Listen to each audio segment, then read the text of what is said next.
In a small, isolated village deep in the mountains, there was a legend that no one dared speak about, a cursed doll with hollow eyes. The villagers whispered of its existence only in passing, fearing that mentioning it too often might awaken the malevolent spirit that resided within it. No one knew exactly where the doll came from, but everyone knew to avoid the old, abandoned cabin on the outskirts of the village. It was said that decades ago, a family lived in that cabin.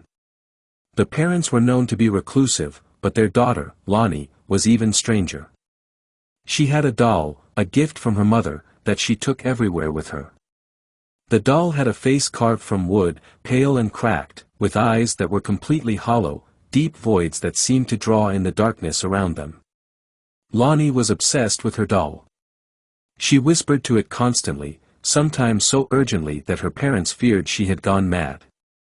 They often heard faint voices at night, like two people conversing in the dark, even though Lonnie was their only child. One winter night, the family vanished without a trace. No one saw them leave, but rumors spread that the doll had taken Lonnie's soul. Years later, a group of teenagers, curious and reckless, decided to spend the night in the abandoned cabin. They laughed at the old legend, certain it was just a story to scare children. Inside the cabin, the air was thick with dust, and a sense of unease filled the space. But they pressed on, laughing nervously, until they stumbled upon a small wooden box hidden beneath the floorboards. Inside the box was the doll. Its face was exactly as the legends described, pale, cracked, and worn. The hollow eyes seemed to follow them as they moved, reflecting the dim light of their lanterns. One of the boys, Tavon, picked it up and laughed. "This is it. This creepy old thing is what everyone's afraid of." The others hesitated. The air had grown colder, and a strange pressure seemed to build in the room. Suddenly, the lantern flickered, and the shadows in the cabin seemed to twist and stretch unnaturally. As the night wore on, the group began hearing things, soft whispers, like someone murmuring from the darkness. It wasn't long before Tavon began acting strangely.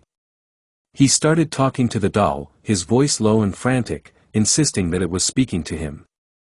His friends tried to pull him away, but Tavon's eyes had become wide and glazed, his grip on the doll tightening. Then, something unthinkable happened. As the whispers grew louder, the doll's face began to change. The cracks deepened, the hollow eyes glowed faintly, and a twisted grin spread across its face. Tavon let out a blood-curdling scream as the doll's hollow eyes seemed to suck the life out of him, leaving him gasping for breath. His body jerked violently before he collapsed, the doll still in his grasp. Panicked, the others ran from the cabin, leaving Tavon behind.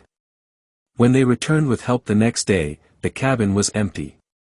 There was no sign of Tavon, no sign of the doll, just the eerie, oppressive silence that filled the air.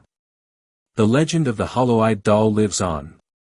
They say if you stay in that cabin too long, you'll hear the whispers, and if you dare to touch the doll, you'll never leave. And sometimes, if you're alone in the woods at night, you might just catch a glimpse of hollow eyes watching from the darkness.